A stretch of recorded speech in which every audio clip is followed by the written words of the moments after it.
მირზა ჯაფარიძის გამოკითხვა სულ რამდენიმე წუთის წინ დასრულდა. ეს არის ის გამომძიებელი, რომელიც ოფიციალური დოკუმენტების და პატაკის მიხედვით იყო ნიკა კაციასთან ერთად, როდესაც მისი ჩხრეკა და საგამოძიებო მოქმედებები მიმდინარეობდა, თუმცა დღევანდელ სასამართლო პროცესზე ნიკა კაციამ ბევრი კითხვა დაუსვა გამომძიებელს. კაცია ამბობს, რომ მირზა ჯაფარიძე, რომელიც დღეს სხდომათა დარბაზში გამოიკითხა ადგილზე, სადაც მისი ჩხრეკა მიმდინარეობდა, საერთოდ არ უნახავს. ასევე ნიკა კაცია ამბობს, რომ მოწმის ჩვენება იმასთან დაკავშირებით, რომ ადგილზე იმყოფებოდა მხოლოდ 3 პოლიციელი არის ცრუ, რადგან კაცია ამბობს, რომ ადგილზე 10-მდე პოლიციელი მაინც იმყოფებოდა. ნიკა კაცია ამბობს, რომ საქმეში არ არსებობს ნეიტრალური მტკიცებულება, შესაბამისად კაციასთვის და მისი ოჯახის წევრებისთვის ეს პირდაპირ ნიშნავს იმას, რომ კაციას ნარკოტიკული ნივთიერება ჩაუდეს. დღეს მირზა ჯაფარიძესთან ბუნებრივია ბევრი კითხვა ჰქონდა მედიას, მას მისი კოლეგები იცავდნენ, 10-მდე პოლიციელი უზრუნველყოფდა იმას, რომ მირზა ჯაფარიძე სასამართლოს დერეფნიდან გაეცილებინათ ისე, რომ ჟურნალისტებს მისთვის კითხვები არ დაგვესვა. გამომძიებელს ვკითხეთ, იმყოფებოდა თუ არა ის რეალურად ადგილზე და რატომ თქვა, რომ იყო მხოლოდ 3 პოლიციელი, როდესაც კაციას განმარტებით ადგილზე იყო 10-მდე პოლიციელი, თუმცა გამომძიებელმა, რომელიც სხდომათა დარბაზში ბევრს საუბრობდა მედიის მიერ დასმულ, ვერცერთ შეკითხვას ვერ უპასუხა და პოლიციის კორდონის მეშვეობით დატოვა სასამართლო. ნიკა კაცია ამბობს, რომ თქვენ საერთოდ არ უნახეთ ადგილზე. რა საგამოძიებო მოქმედებებში იღებდით მონაწილეობა? შეგიძლიათ მითხრათ? თქვენ ამბობთ, რომ 3 ადამიანი იყო ადგილზე. ხელს მომკრავ, 1 წუთი არ ჭირდება შენი დაცვა. თქვენ ამბობთ, რომ 3 ადამიანი იყო ადგილზე. ნიკა კაცია ამბობს, რომ 10.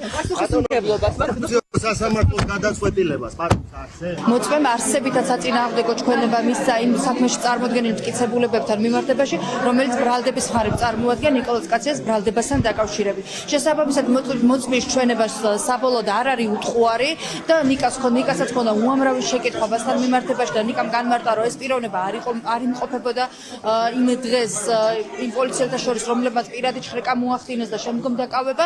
თავად ნიკამ, როგორც თქვა, არ ეცნო, თუმცა მეც დღეს გავიგე და რა თქმა უნდა ნიკამაც გამოძიების ასე თქვა დაკავების შემდგომ დღეს პირველად ნახა ეს პიროვნება სხდომის დარბაზში. საკმაოდ შეკერილი არის ორჯერ 2-4-ია ეგ ამბავი. უბრალოდ ყველა პროცესზე კიდევ ერთხელ წმუნდები იმაში, რომ ადამიანებს უბრალოდ დაზეპირებული აქვს ტექსტი, იქ შემთხვევაში ეს ადამიანები საერთოდ არ არიან ნამყოფები დაკავების ადგილზე და აბსოლუტურად ყველა პროცესზე, აი თუნდაც რო უყურებთ ხოლმე როგორ გამოდიან მოწმეები დარბაზიდან და რამხელა დაცვა მიყვებათ, რომ აქედან გააცილოთ, არ ვიცი, ალბათ მათი მშობლები, შვილები, მეუღლეები, ოჯახის წევრები უნდა დაფიქრდნენ, რომ როგორ უნდა იცხოვრო ადამიანმა ისე, რომ დადიოდი ამდენი დაცვა.